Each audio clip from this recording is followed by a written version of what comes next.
If I borrow the money to go buy a fourplex, and after renting out the fourplex, I have $1,400 a month left over, that's called positive arbitrage, because the bank gave me $480,000. My payment was make it up $2,500 a month, and I'm renting out each side for $1,000. So I'm collecting I'm collecting $4,000 after repairs and vacancies. It nets out to, let's just call it $3,600 a month. My payment is $2,500 a month. I'm collecting an average of what will end up being a year in hindsight, $3,600 a month. The difference is $1,100 a month in this fictitious example. Yeah. Well, guess what I can do with $1,100 a month?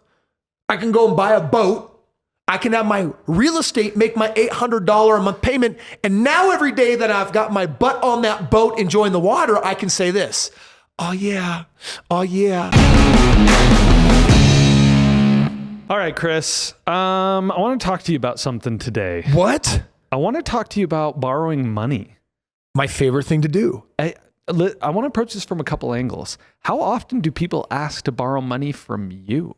It's interesting. My in-laws, I hit them up again for a very significant check, and they laughed a little bit because I was like, hey, can I talk to you guys? And they're like, sure. They know it's coming. And we're sitting down in the office, and I'm like, okay, Kris, don't beat around the bush. I just said, guys, I want some money. They're like, hello, what's different? And they said, well, what's it for? I said, let's be honest. Do you really care? Just give me the money. And they kind of looked at me, raised eyebrow, like, what? I'm like, listen, over the years, I asked to borrow money. I always pay you back. You earn all your interest and you love it. And the reality is you've got money burning a hole right now that you want to earn some interest on. Does it really matter? And they said, well, we want it collateralized. I'm like, done. Give me the money.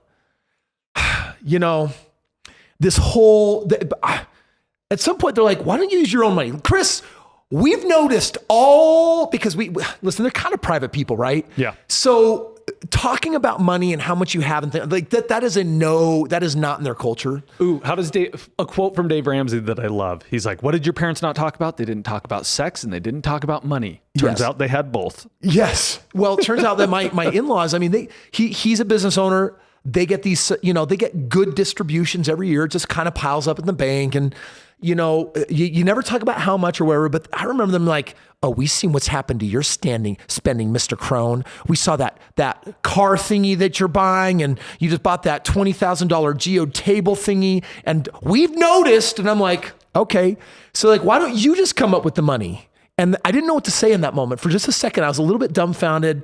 I think if I was in a seminar setting or in a business conference, no problem. But to my in-laws, I'm like, and all of a sudden she speaks up. She says, I know, OPM, other people's money. She had been watching your content. Yes. I said, actually, it's other parents' money. So the reality is I like putting money to work. And I like putting my money to work. I like putting other people's money to work. I love borrowing money. Today, if someone said, hey, Kris, here's $10 million, would I take it? Yes, I would. I would sign on the dotted line with reasonable terms and I would borrow that up, because a lot of people don't understand that rich people are really experts at the game of arbitrage. And arbitrage means borrowing at a low rate, earning at a higher rate, and making the difference. And so at some point, everyone's got to get comfortable with this, but society has just bashed our brains in with debt is bad, get out of debt, debt is bad. I'm like, no, that's a message to idiotic consumers that don't understand money and never were educated on it. And that's where I wanted to go with this, Kris, because there is so much interesting rhetoric around debt and borrowing money. I wondered if you'd be willing to peel back the curtain and talk just very plain, like explain what is debt, how does it work, what's arbitrage, what's interest. Yeah. Well, let me first answer your question. You said they wanted to collateralize it. Like, what are these terms that you're using? Yeah. We're gonna go over all that, but I want to answer your question. You said, Kris, how often do people ask you for money? And the answer is every single day. Yeah. But it doesn't start off with, Kris, give me money. It starts off with, hey, there's this project that I think is really profitable. I want to get your opinion on it. And I always ask for the exact same thing, because first of all, people that come and hit me up for money, 90% of the time, they're not ready. So I like to help weed them out. I don't want to say no to these people. When I say they're not ready, I ask them to do one simple thing. I say, hey, I'm giving you my email address. It's Kris, Kris, @kriskrohn.com. Spell it right. Just send me a one-page proposal. of what you want, what it's for, track record, why you think it'll work, and how much money I'll make. Do you realize what you just did, Kris? I created a funnel. You just publicly gave away your personal email don't address, mind. and I can't believe you're doing No, this. I don't. Dude, have my email. You're inviting thousands of I know, people to send you emails with their ideas. It's not posted anywhere. And but I know, Kris, you're going to forward them to me. Correct. You are so busted. What have you done? Screwed you. No, because the reality is I'm like, sure, have my email. But anyone who's smart and listening to this, do you want to know I'm not going to get flooded? Yeah. Because they also understand that when you have the contact information of someone that could massively financially elevate you, the last thing that you want to do is screw up your first impression, which in most cases is also your last impression. You see, when you communicate with someone that has money, and it took me a long time to learn this, in the brief interactions you're going to share back and forth, you're going to reveal everything about yourself. Money reveals everything. Money tells you about the person's mindset, whether they're in abundance or scarcity, tells you whether they care about the relationship or just making money, tells me everything that I want to know. And so I first of all, what I'm really doing is I'm giving everyone a funnel, and I'm saying, okay, not just what Kris wants, but what do wealthy people want when you want their money? No different than what a bank wants in some cases, except for we're different than banks, open to a much higher level of risk for much higher take or, return. And so I always tell people, I'm like, listen, you've got to be able to articulate in under a page, because I don't want to read your 20-page prospectus. I want you to flirt with me. I don't want a home run. I don't want a grand slam. I don't want a double. I just want first base. First base means that you're an expert enough that you can communicate in one page or less. What is the project? What is your history with it? How is it relevant in the world today? What's your track record with it? What are your comps on what other people have done with it? How much are you asking for? What are you hoping to make? What are you going to do with it? And what am I going to get back? That is what everyone who wants to give you money really wants to know. And so your first interactions, first of all, when someone reaches out to me and they're like, hey, I've got this idea, and I tell them to send me a one-page doc and then they don't, guess what it tells me? They're not ready. They're not ready. So now my only impression of this human being is they're not ready. By the way, when they finally hit me up 9 months later on something and it's different, do you know what that also tells me? They go from one idea to the next. Well, first of all, it does not paint a positive picture, because first of all, the person didn't follow through. Even if I thought I'm not sophisticated enough to approach a Kris Krohn with an idea for getting his money, I've now backed myself into a corner where he asked something of me. And now my integrity's on the line. You see, I calculate everyone's batting average on integrity. Everyone understands batting average is out of 1,000. And if a pro athlete can bat 200 to 300, they're kind of average. If they're batting over 300, you raise an eyebrow and you say there's something going on. That means that 3 out of 10 times they're up the bat, they're going to hit it, whether it's a single, double, or whatever. Well, for me, I'm calculating people's integrity batting average, and I'm not looking for a 200 or 300. I'm looking for a minimum of 800, preferably a 900. And then when you're in 1,000, I listen very carefully to everything that you say. I sit in the back of the room and I listen, because here's what it means. I've witnessed you receive 10 tasks, and it means you did all 10 tasks. You want to be special in my world? It's amazing. It doesn't take a whole lot. It is having the competency with discipline follow through to literally start and end something. So when you think the game is about, oh, well, Kris is probably just responding to, whether the deal makes sense. Actually, I'm not. I'm literally timing how long it takes you to get me that LOI, that letter of intent, or that one-page basic pro forma of the performance that you would expect on that. And when 3 months goes by and then you respond, I think, great. I asked you for something and now I know something about you. You respond after 3 months. Do you think that that's a person by nature I'm looking forward to doing business with? It's not. Because in my world, I work with action takers. So you're like, well, Kris, it'll take me 7 days to get that document put together. Great. Time is ticking. If I get the email on the 10th day, what does it tell me? It tells me, first of all, that your integrity is low. It also tells me that you're late. But if you tell me that it'll take you 3 days and you get it back to me in 2 days, then you actually score a higher percentage. Now, even though I'm sharing with you a dumb gamification of this, I promise you, successful people are not looking at the deal and how much money it makes. They're asking themselves, the person, can I trust you? What's your character like? And the first thing that you always look for is, do you do what you say you can do? So by the way, yeah, we're talking about debt, we're talking about money, but if you want to get a lot of money, if you want to borrow a lot of money, guess what? Your creditor is not evaluating how good the deal is or how good the ROI is. They're calculating How's your communication style? Do you over communicate or do you under communicate? Are you early, on time, or late? Those are the first things that I look at. Then I like to look at the energetic tone. Like, is there a resonating match in how you and I see the world? Someone wanted money from me. They should listen to some of my gear and they should look at what my preferences are and they should look at what I value. They should also understand that if you call me up and you want money and it's purely a money deal and I don't really have a way of getting to know you, it's also going to be a no, because I won't do a deal just for money. I want to do a deal based on who are you? What are your motivations? Dude, everyone knows there's good people and bad people in this world with money, right? You can have good people and bad people that are both rich. And so the difference for me, I'm looking at character. I'm looking at what is the money for. For example, dude, you and I don't know if you remember this. This was like probably a year and a half ago. We had invited this younger punky kid to be on this podcast with us. And he was telling us how he had rigged the system for basically getting credit that he could intentionally not pay later. Default on and screw people over and play a game. I remember just turning to you partway through. I turned the mute on. I said, what the hell? Why am I talking to the scam artist? Don't you dare post this. Walk away, never talking to this human being again. I'm not judging whether he was a good or bad. I'm saying that my values and his values didn't align. Yep. So by the way, creditors are looking for alignment. Do we believe similarly? Do we value the same things?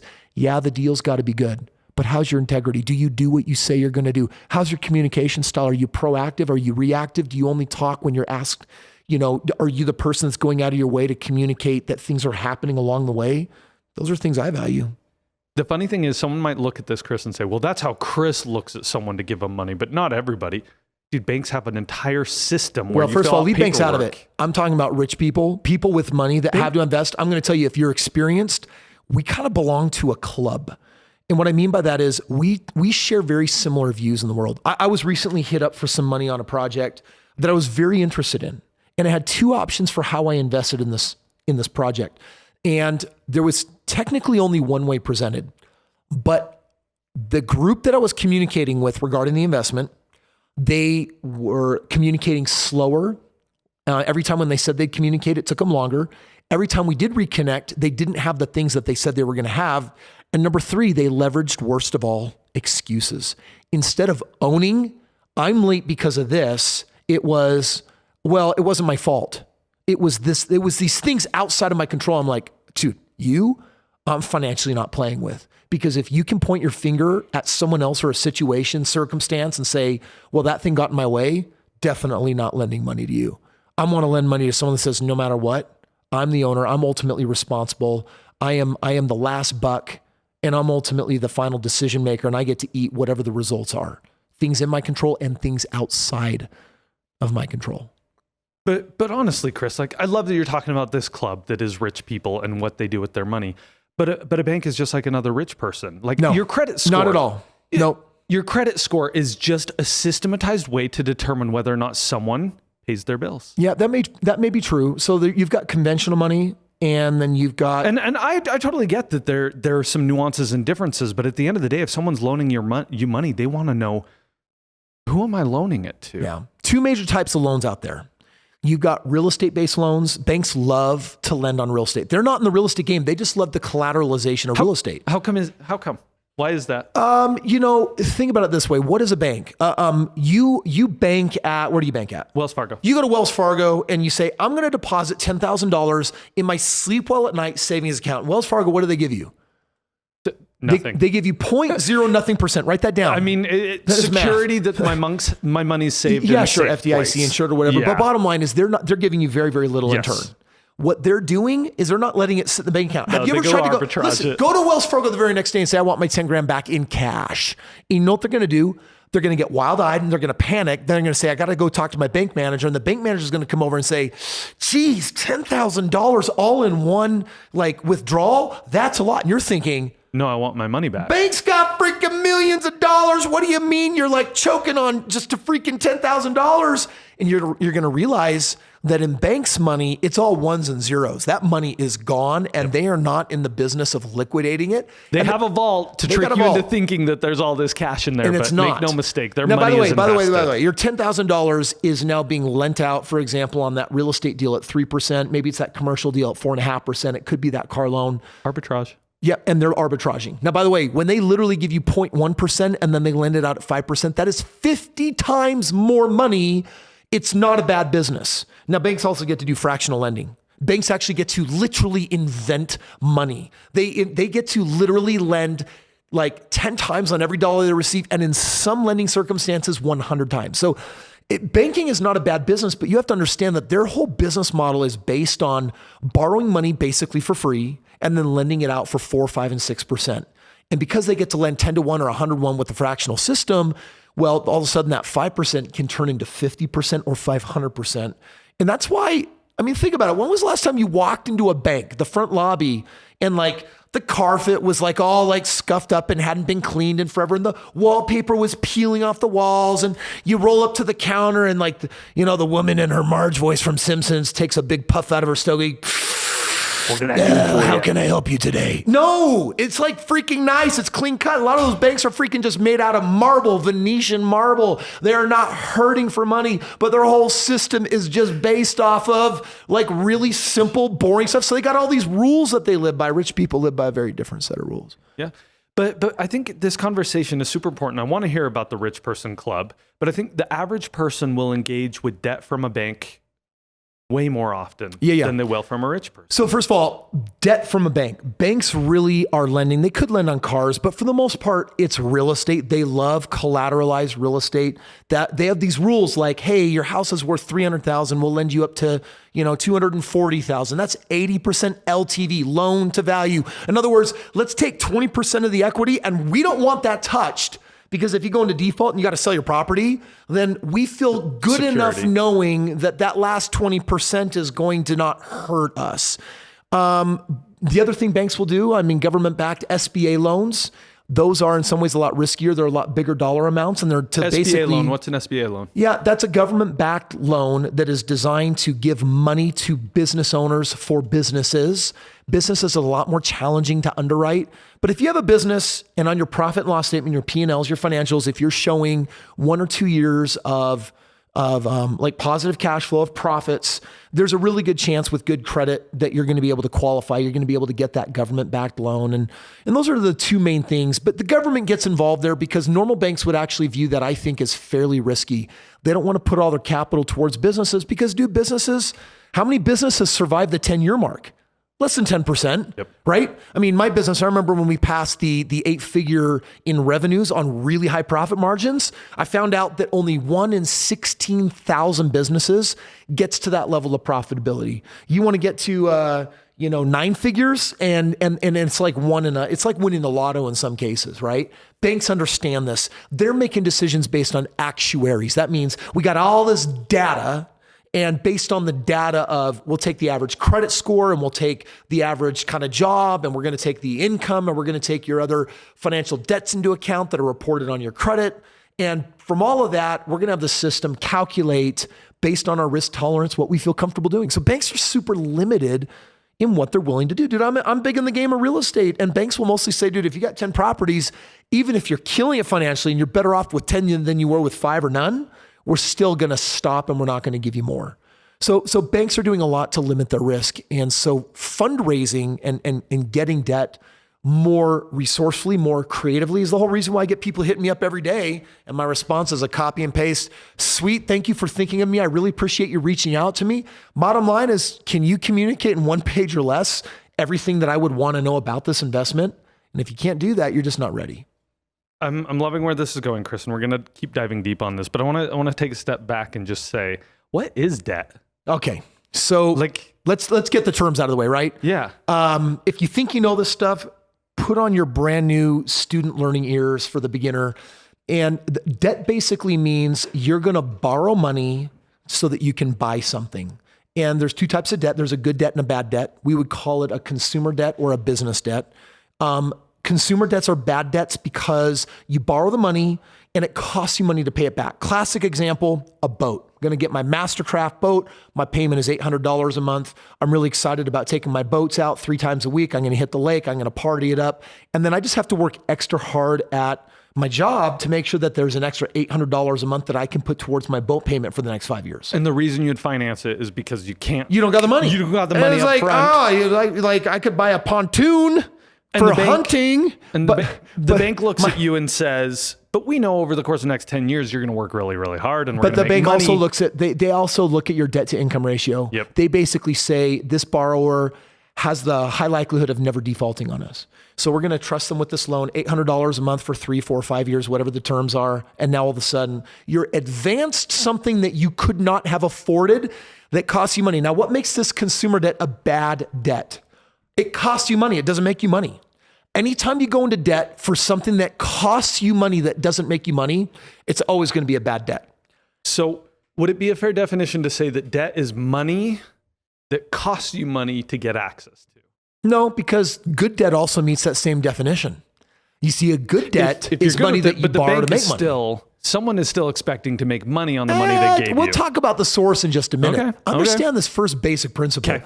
If I borrow the money to go buy a fourplex, and after renting out the fourplex, I have $1,400 a month left over, that's called positive arbitrage.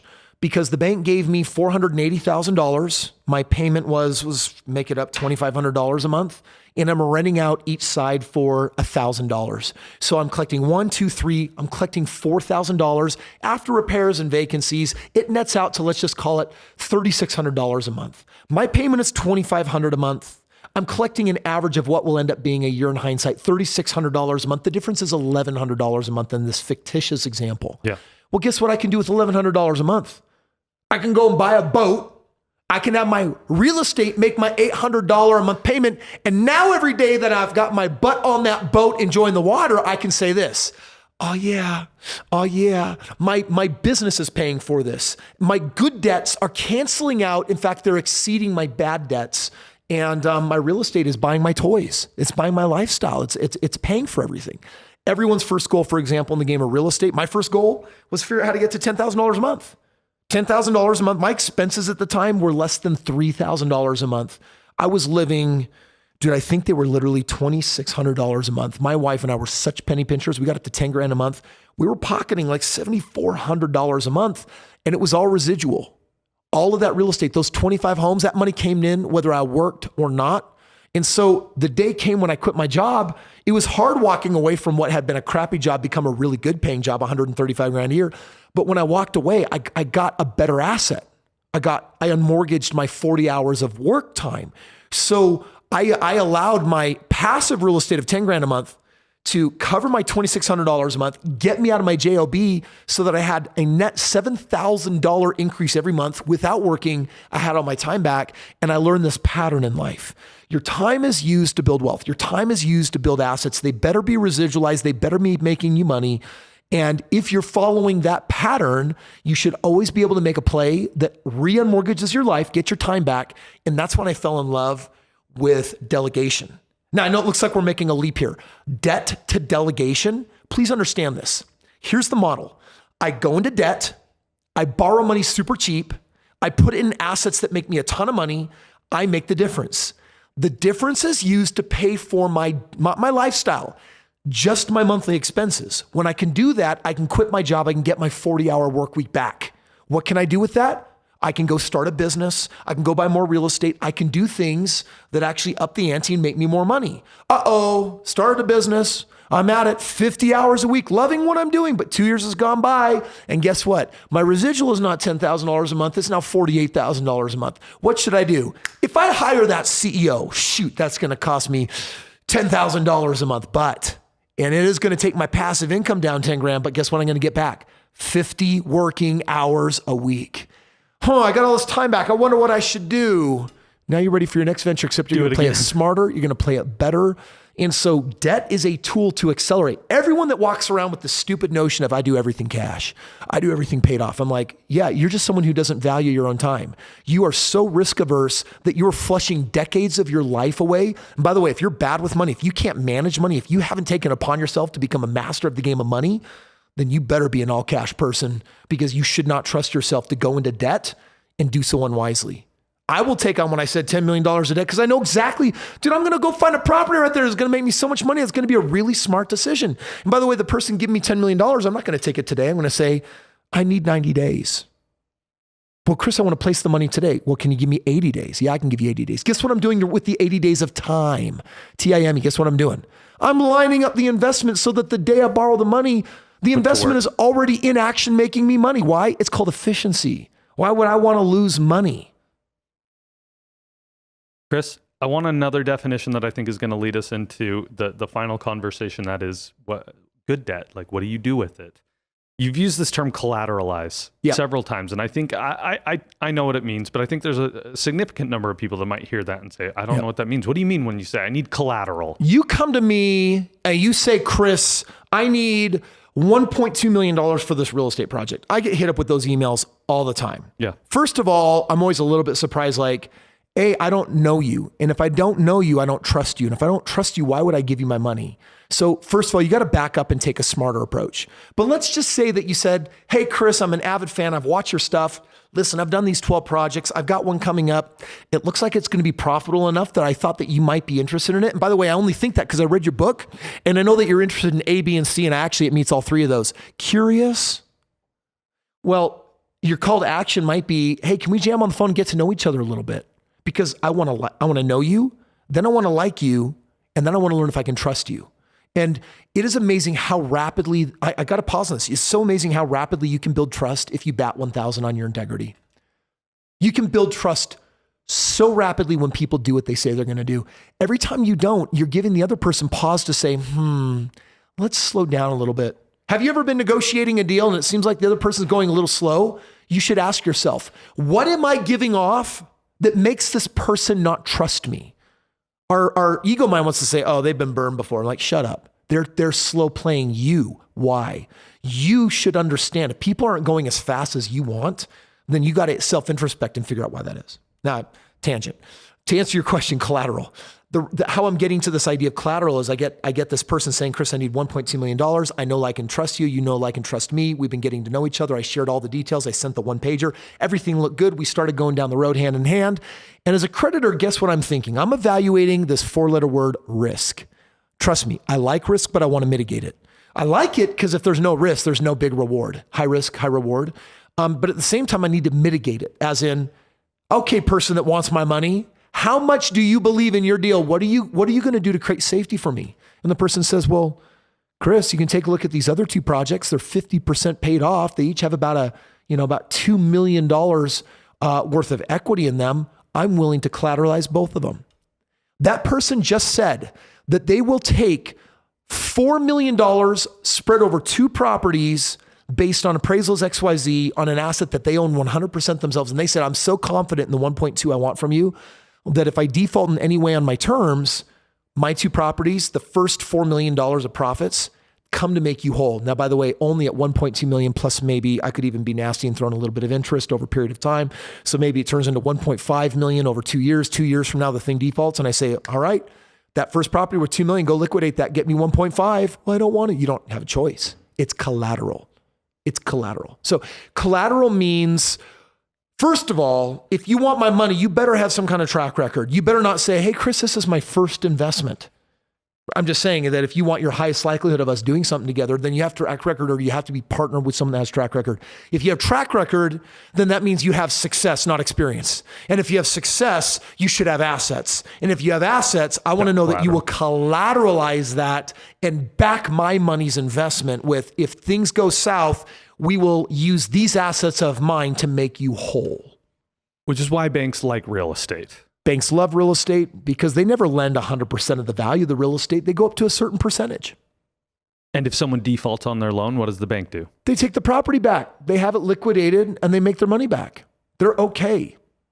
They don't like the cost that, foreclosure proceedings can cost, $30,000, $40,000, they'll do whatever they can to mitigate that. Of course not, but collateral will turn a very nasty situation into having some saving grace to it. It should be always your worst case scenario. If you're going naked into the investment and you haven't covered your calls, your puts, in other words, that's stock language for I'm fully exposed. And if this doesn't go well, I will be hurt. And if you haven't found a way to mitigate that, then you're in trouble. I have partners that will do real estate with me from all over the world. Do you know what my collateral looks like? It's my experience on 5,000 projects, over $1 billion of real estate transactions. And for the majority of people, you know what they say? Good enough for me. Oh, you did that during 2008. You did well. Your first 5 years, you cleared over 100 million in profits, gains. Yep. That's also collateral. It's experience. It's probably, in many cases, the best kind of collateral. But depending on the investment, if it's business especially, I want there to be some type of real estate collateral or some type of asset collateral.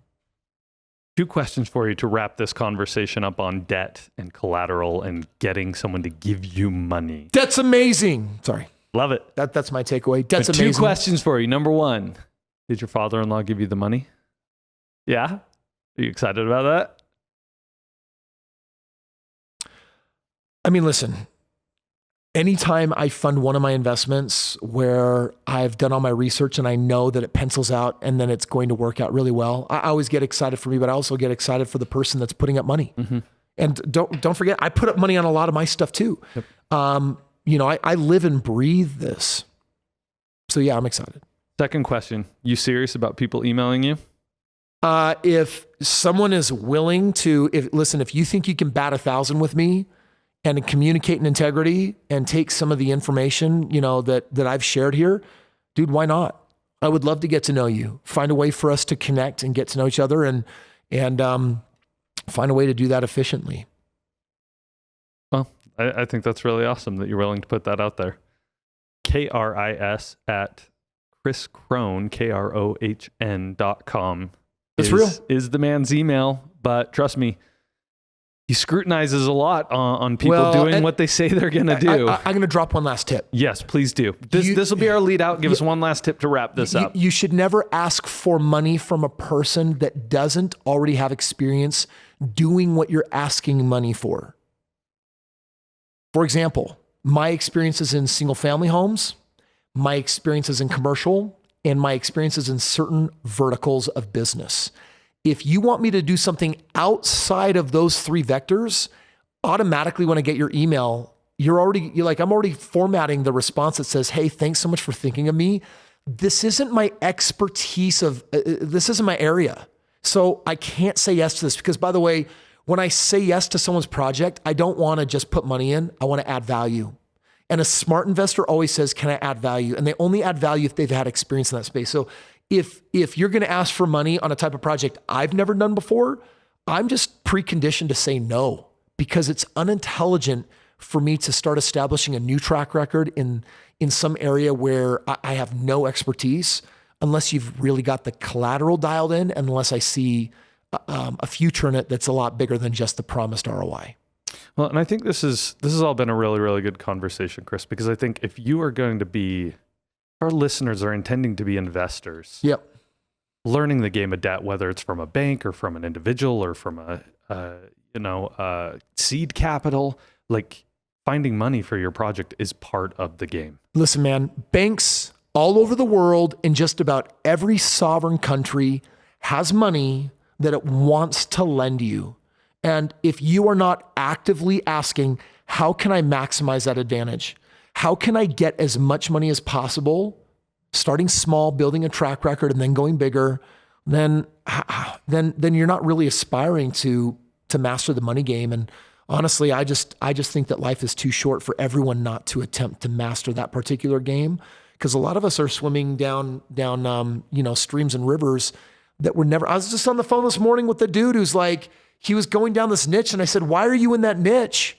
It is such a small pool. I'd rather be the tiny fish in a monstrous ocean. Right now, you're slaying it as the big guy in a small pond, but you can't go anywhere. Your ceiling is capped. When you master any game, then you need money to expand it. And that's what today's conversation has been all about, and you should want to go into as much good debt as possible because it makes you money. It makes sense.